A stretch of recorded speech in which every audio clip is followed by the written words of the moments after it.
At the end of chapter 10, how many people were left alive?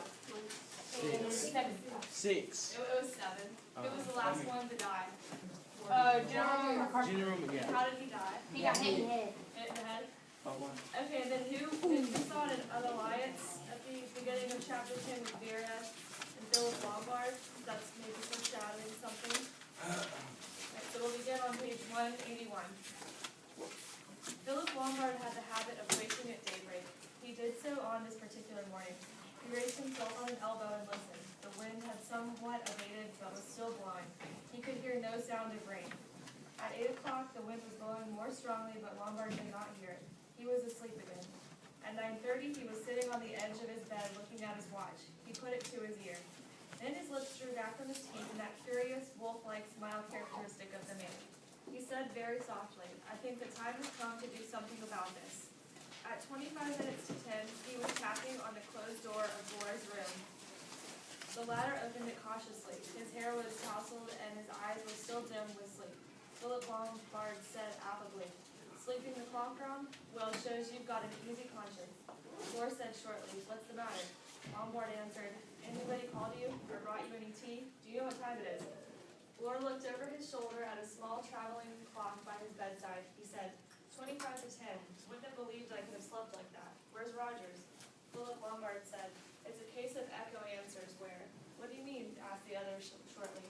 Lombard said, "I mean that Rogers is missing. He isn't in his room or anywhere else, and there's no kettle on and the kitchen fire isn't even lit." Laura swore under his breath. He said, "Where the devil can he be? Out on the island somewhere? Wait till I get some clothes on. See if the others know anything." Philip Lombard nodded. He moved along the line of closed doors. He found Armstrong up and neatly dressed. Mr. Justice Wargrave, just like yours, had to be roused from sleep. Vera Claythorne was dressed. Emily Brent's room was empty. The little party moved through the house. Roger's room, as Philip Lombard had already ascertained, was untenanted. The bed had been slept in, and his razor and sponge and soap were wet. Lombard said, "He got up all right." Vera said in a low voice, but she tried to make firm and assured, "You don't think he's hiding somewhere, waiting for us?" Lombard said, "My dear girl, I'm prepared to think anything of anyone. My advice is that we keep together until we find him." Armstrong said, "He must be out on the island somewhere." Laura, who had joined them, dressed but still in shape, said, "Where's Miss Brent got to? That's another mystery." But as they arrived in the hall, Emily Brent came in through the front door. She had on a mackintosh. She said, "The sea is as high as ever. I shouldn't think any boat could put out today." Laura said, "Have you been wandering about the island alone, Miss Brent? Don't you realize that that's an exceedingly foolish thing to do?" Emily Brent said, "I assure you, Mr. Bohr, that I kept an extremely sharp lookout." Laura grunted. He said, "Seen anything of Rogers?" Miss Brent's eyebrows rose. "Rogers? No, I haven't seen him this morning. Why?" Mr. Justice Wargrave shaved, dressed, and with his false teeth in position came down the stairs. He moved to the open dining room door. He said, "Ha, laid the table for breakfast, I see." Lombard said, "He might have done that last night." They all moved inside the room, looking at the neatly set plates and cutlery, at the row of cups on the sideboard, at the felt mats placed ready for the coffee urn. It was Vera who saw it first. She caught the judge's arm, and the grip of her athletic fingers made the old gentleman wince. She cried out, "The soldiers, look." There were only 6 china figures in the middle of the table. So what do we think is going to happen next? Somebody's gonna die. All right. Part 2. They found him shortly afterwards. He was in the little wash house across the yard. He had been chopping sticks in preparation for lighting the kitchen fire. The small chopper was still in his hand. A big chopper, a heavy affair, was leaning against the door. The metal of it stained a dull brown. It corresponded only too well with a deep wound in the back of Roger's head. So how did he die? That little chopper. Part 3. Perfectly clear, said Armstrong. The murderer must have crept up behind him, swung the chopper once, and brought it down on his head as he was bending over. Laura was busy on the handle of the chopper, and the flour sifter from the kitchen. Mr. Justice Wargrave asked, "Would it have needed great force, Doctor?" Armstrong said gravely, "A woman could have done it, if that's what you mean." He gave a quick glance around. Vera Claythorne and Emily Brent had retired to the kitchen. The girl could have done it easily. She's an athletic type. In appearance, Miss Brent is fragile looking, but that type of woman has often a lot of wiry strength. You must remember, that anyone who's mentally unhinged has a good deal of unsuspected strength. The judge nodded thoughtfully. War rose to his knees with a sigh. He said, "No fingerprints." Handle was wiped afterwards. A sound of laughter was heard. They turned sharply. Vera Claythorne was standing in the yard. She cried out in a high, shrill voice, shaken with wild bursts of laughter. "Do they keep bees on this island? Tell me that. Where do we go for honey? Ha ha." They stared at her uncomprehendingly. It was as though the same well-balanced girl had gone mad before their eyes. She went on in that high, unnatural voice. "Don't stare like that, as though you thought I was mad. It's saving it up what I'm asking. Beehives, bees. Oh, don't you understand? Haven't you read that idiotic rhyme? It's up in all your bedrooms, put there for you to study. We might have come here straight away if we'd had any sense. 7 little soldiers chopping up sticks. And the next verse, I know the whole thing by heart, I tell you. 6 little soldier boys playing with a hive.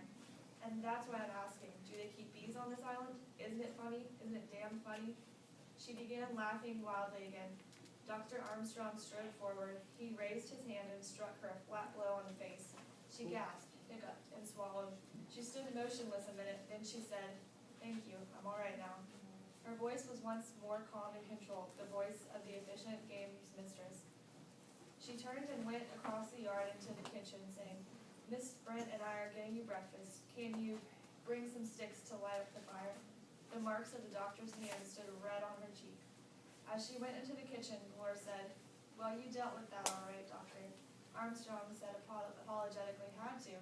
We can't cope with hysteria on top of everything else." Philip Lombard said, "She's not a hysterical type." Armstrong agreed. "Oh no, good, healthy, sensible girl, just the sudden shock. It might happen to anybody." Rogers had chopped a certain amount of firewood before he had been killed. They gathered it up and took it into the kitchen. Vera and Emily Brent were busy. Miss Brent was raking out the stove. Vera was cutting the rind off the bacon. Emily Brent said, "Thank you, we'll be as quick as we can, say half an hour to 3/4. The kettle's got to boil." "So, do we have any new suspects?" Like where, yeah. Wait, I missed She went a little crazy. And then where was Miss Brent? She was outside. Alright, part 4. Ex-Inspector Glore said in a low, hoarse voice to Philip Lombard. "Know what I'm thinking?" Philip Lombard said, "As you're just about to tell me, it's not worth the trouble of guessing." Ex-Inspector Glore was an earnest man. A light touch was incomprehensible to him. He went on heavily. "There was a case in America. Old gentleman and his wife, both killed with an axe. Middle of the morning. Nobody in the house but the daughter and the maid. Maid, it was proved, couldn't have done it. Daughter was a respectable, middle-aged spinster. Seemed incredible, so incredible that they acquitted her, but they never found any other explanation," he paused. I thought of that when I saw the axe, and then when I went into the kitchen and saw her there so neat and calm, hadn't turned a hair. That girl coming all over hysterical, well, that's natural, that sort of thing you'd expect, don't you think?" Philip Lombard said laconically, "It might be." Moore went on, "But the other, so neat and prim, wrapped up in that apron, Miss Rogers' apron, I suppose, saying, 'Breakfast will be ready in a half an hour or so.' If you ask me, that woman's as mad as a hat. Lots of elderly spinsters go that way. I don't go in for homicide on the grand scale, but go queer in their heads. Unfortunately, it's taken her this way.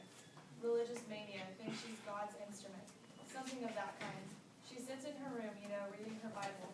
Philip Lombard sighed and said, "That's hardly proof positive of an unbalanced mentality, Glore." But Glore went on, ploddingly, perseveringly. "And then she went out in her mackintosh, said she'd been down to look at the sea." The other shook his head. He said, "Rogers was killed as he was chopping firewood, that is to say, first thing when he got up. But Brent wouldn't have needed to wander around outside for hours afterwards. If you ask me, the murderer of Rogers would take jolly good care to be rolled up in bed snoring." Glore said, "You missed the point, Mr. Lombard. If the woman was innocent, she'd be too dead scared to go wandering about by herself. She'd only do that if she knew she had nothing to fear. That's to say, if she herself is the criminal." Philip Lombard said, "That's a good point, yes. I hadn't thought of that." He added with a faint grin, "Glad you don't still suspect me." Glore said rather shamefacedly, "I did start by thinking of you, that revolver, and the queer story you told, or didn't tell. But I realize now that that was a bit too obvious." He paused and said, "Hope you feel the same about me." Philip said thoughtfully, "I may be wrong, of course, but I can't feel that you've got enough information for this job. All I can say is, if you're the criminal Colonel, you're a damned fine actor, and I take my hat off to you." He lowered his voice. "Just between ourselves, Fleur, and taking into account that we'll probably both be a couple of stiffs before another day is out, you did indulge in that spot of perjury, I suppose." Fleur shifted uneasily from one foot to the other. He said at last, "Doesn't seem to make much odds now. Oh well, here it goes. Lander was innocent right enough.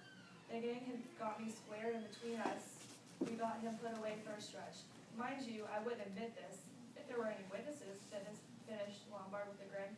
"It's just between you and me. Well, I hope you made a tidy bit out of it. Didn't make what I should have done. Mean crowd, the Princeton gang. I got my promotion, though. And Lander got penal servitude and died in prison. I couldn't know he was going to die, could I?" demanded Fleur. "No, that was your bad luck." "Mine? His, you mean?" "Yours, too.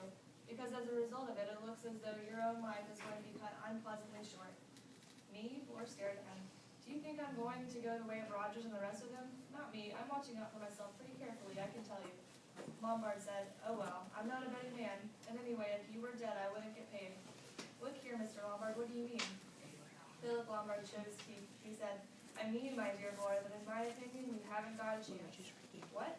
"Your lack of imagination is going to make you absolutely a sitting target.